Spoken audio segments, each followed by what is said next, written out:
battle for survival behind a bustling restaurant. Each time it managed to sniff out a discarded morsel, larger, more aggressive strays would materialize, snatching its meager meal away. The world was a cool, frozen place for one so small. Then, the storm broke. Rain, laughter, transformed the grinding alleyways into raging torrents. The kitten, disoriented and terrified, found itself trapped beside a churning drain, the water level rising with terrifying speed. It clawed frantically at the slick concrete, trying again and again to scramble to higher ground, but each attempt ended in a slip. The freezing water numbed its limbs, pulling it toward the dark abyss of the drain. Its strength was fading. It let out into the ground, but the roar of the rain swallowed it. The water trapped it. A sudden, blinding flash of headlights pierced the gloom. A car skidded into the alley on the wet asphalt, the beams fixed directly on the tiny, struggling kitten, illuminating its plight. A magnificent golden retriever charged forward, cutting through the water like a spear. With a forceful surge, it slammed into the kitten, knocking it out of the current. The car crashed with a sickening crunch into the brick wall, just inches away. The impact shook the ground. But the rescue came at a price.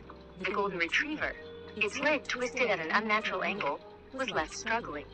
The kitten, soaked but miraculously alive, managed to scramble onto some crates. It sat there, heart racing, watching its rescuer with wide, unblinking eyes. The giant who had saved it was now the one in pain.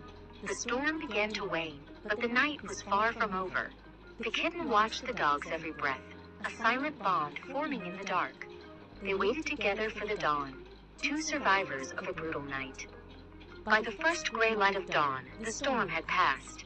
The golden retriever began to hobble away, its head held low in exhaustion. Without hesitation, the kitten, still trembling, followed. It kept a respectful distance, a tiny orange shadow trailing the injured dog.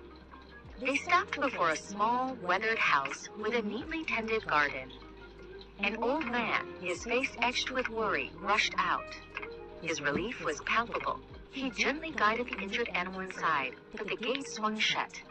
The kitten paused, a tiny, forlorn figure on the wrong side of the fence. The dog refused to move, looking back with a silent plea. The old man understood. He reopened the gate and set down a bowl of milk. From that day, they were inseparable.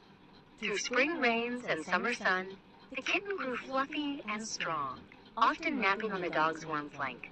Two souls had finally found their way home. They were no longer alone. They were